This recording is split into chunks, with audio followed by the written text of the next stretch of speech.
Begitu juga dengan gantungan, poci-poci berbalut kain kafan berbatik. Seandainya adegan itu kemarin gak diekspos di teaser atau di trailer film ini, saya kayaknya akan lebih excited deh.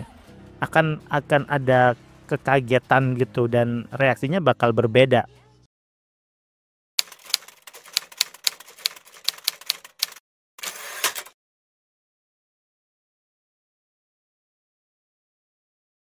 Aku yakin kalau kita berdua kerja sama. Salam sinema, sahabat sinemalogi.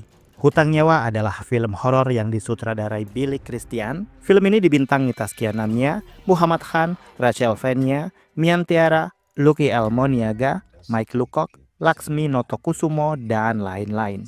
Hutang Nyawa bercerita tentang perjuangan seorang single mother Erwina yang diperankan Taskia Namnia. Dia berjuang untuk anak dan ibunya yang membawanya terjebak ke dalam sebuah ritual pertumbalan di sebuah pabrik batik bernama Gemah Ripah 1990 yang menyimpan misteri kelam. Ritual tumbal yang meminta nyawa untuk membayar hutang lama hingga akhirnya waktu penagihan sudah semakin mendekati masanya.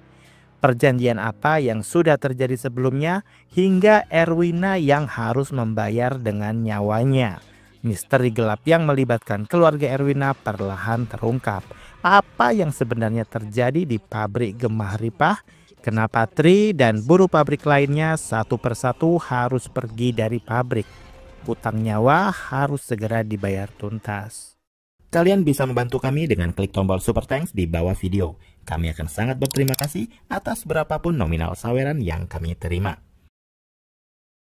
Setelah kemarin hasilnya agak mendingan menggarap Marnie The Story of Wewe Gombel, Billy Christian akhirnya pelan tapi pasti melanjutkan karya filmnya dengan lebih baik lagi lewat Hutang Nyawa. Hutang Nyawa terasa memiliki muatan horor yang lebih nyata dan lebih niat dalam eksekusinya. Lebih kuat karakter dan konfliknya dan beberapa kelebihan lainnya. Hutang Nyawa adalah kisah klinik tentang tumbal pesugihan sebuah pabrik batik yang diadaptasi dari thread X viral unggahan Angginun. Kalau kamu berpikir Angginun yang itu, ya, ini tulisan Angginun yang sutradara Tebusan Dosa dan juga Istirahatlah Kata-Kata. Kali ini ide tulisan dia yang dipakai, sementara Billy Christian yang kebagian menyutradarainya. Sebenarnya ikut seneng sih, si Billy ini kayak lepas dari kutukan gitu. Setelah sekian lama ya dia membidani film yang kebanyakan bergenre horor dan jarang ada yang bagus banget. Kali ini dia dipercaya Visinema untuk membuat sebuah horor pertumbalan yang sebenarnya bukan barang baru tapi eksekusinya cukup menyegarkan. Hutang Nyawa memiliki durasi 1 jam 40 menit dan selama itu kita akan menjadi saksi atas perjuangan Erwina untuk membereskan permasalahan keuangan yang menimpa keluarganya.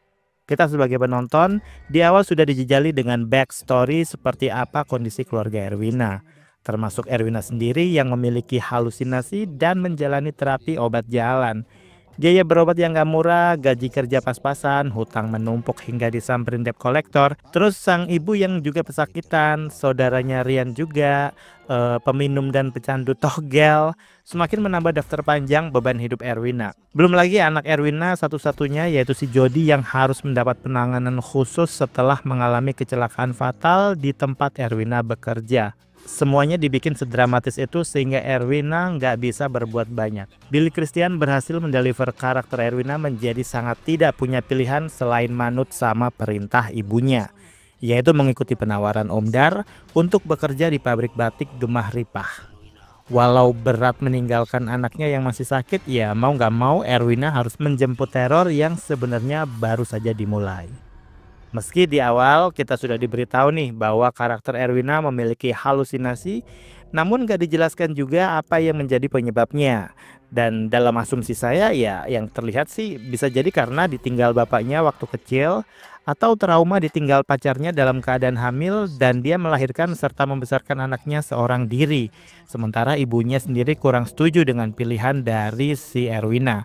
Karena dalam gambaran halusinasinya yang sering muncul adalah sosok bapaknya, tapi yang menjadi misteri kenapa Erwina harus dikerubutin lintah. Di sini teror mulai muncul walau tidak terlalu mengintimidasi, namun cerita sudah mulai mengambil start bahwa ada yang gak beres dengan kehidupan Erwina. Hampir di semua film horor, kalau bukan demi anak, demi ibu, demi bapak, ya minimal demi uang, si karakter utama digiring masuk pada gerbang teror permasalahan di film-film horor. Demi pacar juga ada sih. Yang jelas demi keluarga, Erwina rela menjadi tumbal bagi keberlangsungan keluarganya. Yang saya suka dari film Hutang Nyawa ini adalah bagaimana karakter Erwina itu dibikin kuat karena faktor kemiskinan dan rasa kangen sama anak yang begitu besar. Sehingga kalau bukan kata nekat, apalagi yang bisa mewakilinya gitu.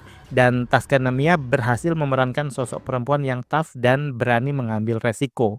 Perkembangan karakter yang terjadi pada sosok Erwina di film ini cukup menarik. Di saat dia masih di rumah dan di tempat kerja lamanya dia masih nggak ada daya upaya dan memilih pasrah menerima keadaan. Namun setelah terpaksa dan nggak punya pilihan dan dia nurut untuk bekerja di pabrik Gemah Ripah 90, pelan-pelan jiwa-jiwa survive-nya bergejolak. Mulai dari proses adaptasi dengan buruh pabrik lain, kemudian mengambil hati petinggi-petinggi pabrik hingga mencari tahu apa yang sebenarnya terjadi dengan keadaan di pabrik tersebut. Dan hal yang terakhir tadi, nilai yang membuat Erwina masuk dalam ruang-ruang misteri.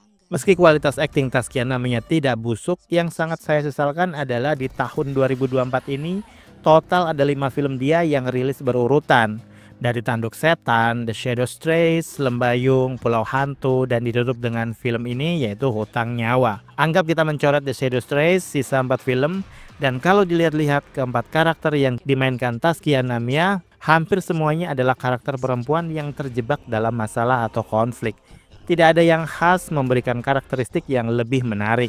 Meski Hutang Nyawa dia berperan sebagai ibu-ibu, tapi tetap aja porsi interaksi dengan sang anak nggak banyak. Sehingga pada akhirnya menonton Hutang Nyawa akan menonton film lanjutan dari film Taskia Namia sebelumnya. Dan tahun depan pun dia udah ada yaitu Pengantin Iblis. Nggak tahu lagi lah ya.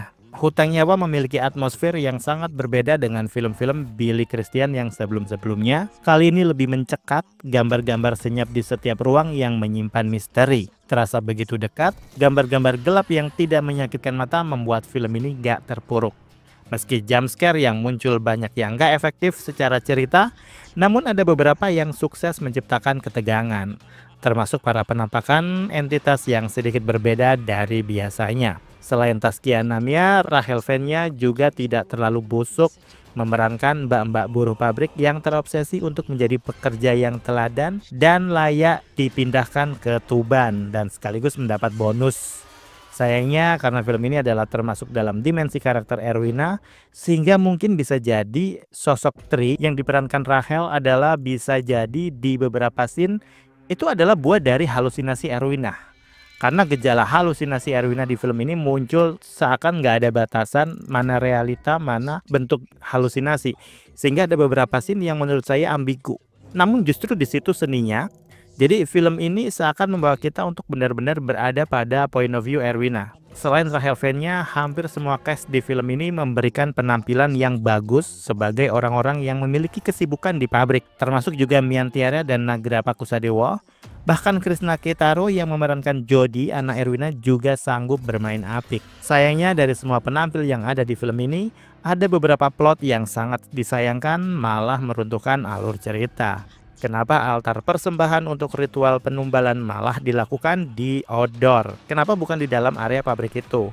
Kalaupun alasannya biar tidak ketahuan para pekerja yang lain yang tinggal di mes pabrik, rasa-rasanya akan lebih creepy sih kalau prosesi ritualnya di dalam area pabrik. Kecuali ada pihak-pihak tertentu yang menginginkan ada adegan kejar-kejaran di dalam hutan yang sangat dramatik itu ya. Oke, penggunaan pabrik tua yang masih beroperasi menjadi sebuah pilihan yang bagus untuk menciptakan horor yang lembab dan basah.